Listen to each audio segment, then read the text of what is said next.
sini saya akan membahas mengenai strategi pemasaran UMKM dalam menghadapi era new normal. Kondisi UMKM di tengah pandemi COVID-19 beberapa di antaranya terkena dampak negatif, seperti mengalami penurunan kapasitas, mulai dari kapasitas produksi hingga penurunan penghasilan. New normal merupakan tatanan baru terhadap kebiasaan dan perilaku dalam beradaptasi dengan menerapkan protokol kesehatan serta menjaga pola hidup yang bersih dan sehat.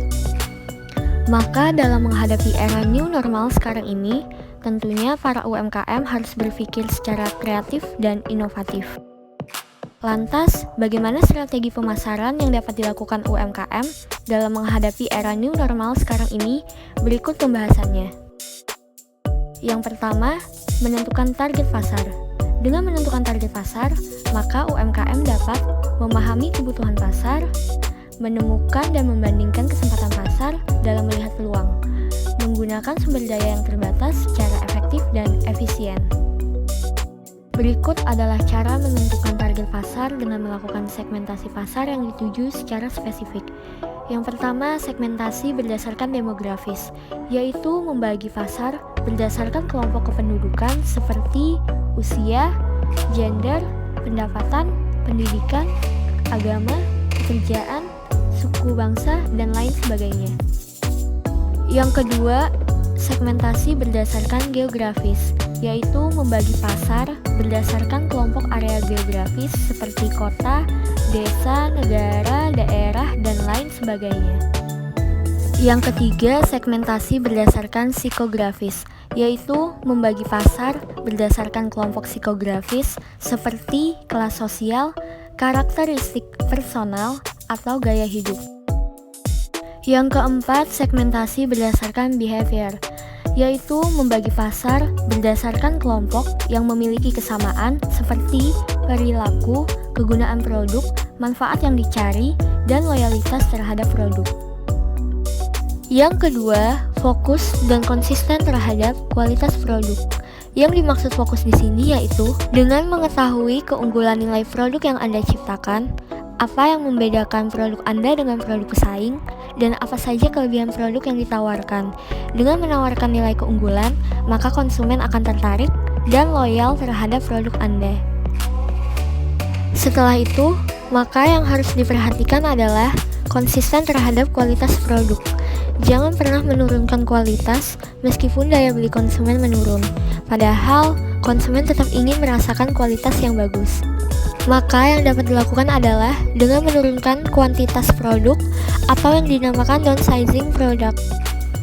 Contohnya seperti Oreo, yang mengeluarkan kemasan yang lebih kecil untuk mendongkrak penjualannya supaya konsumen tetap ingin membeli dan menikmati Oreo dengan harga yang lebih ekonomis. Ketiga, melakukan evaluasi produk. Memasuki era new normal di mana adanya perubahan perilaku konsumen. Konsumen jadi lebih berhati-hati dalam menggunakan atau mengkonsumsi suatu produk. Yang dapat dilakukan yaitu dengan menerapkan dan mengkomunikasikan mengenai misalnya kehigienisan produk, bahwa produk bersih dan aman untuk dikonsumsi atau digunakan. Selanjutnya yaitu mengevaluasi terhadap nilai produk seperti merek, brand, dan kemasan yang bisa menjadi ciri khas produk Anda.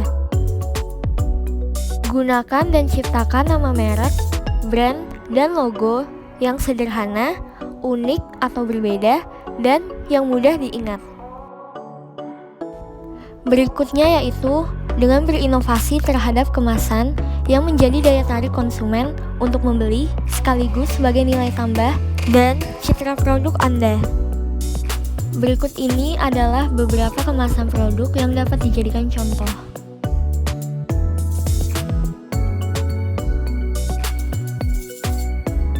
Keempat, pemasaran secara online.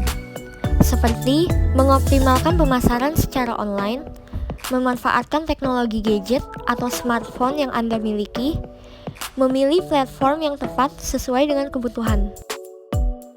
Dengan mengoptimalkan pemasaran secara online, maka dapat memperluas jangkauan pasar, membangun komunikasi dan hubungan yang lebih efektif dengan konsumen, Memasarkan produk secara efisien, menghemat tenaga dan waktu karena dapat diakses setiap saat, kapanpun, dan dimanapun. Meminimalkan biaya pemasaran karena relatif lebih murah dibandingkan pemasaran secara offline. Pilihlah platform yang tepat, bisa dengan menggunakan media sosial seperti Facebook, Instagram, dan Twitter, atau dengan menggunakan marketplace seperti Shopee, Tokopedia, dan Bukalapak. Terima kasih bagi yang sudah menonton video ini, semoga dapat bermanfaat.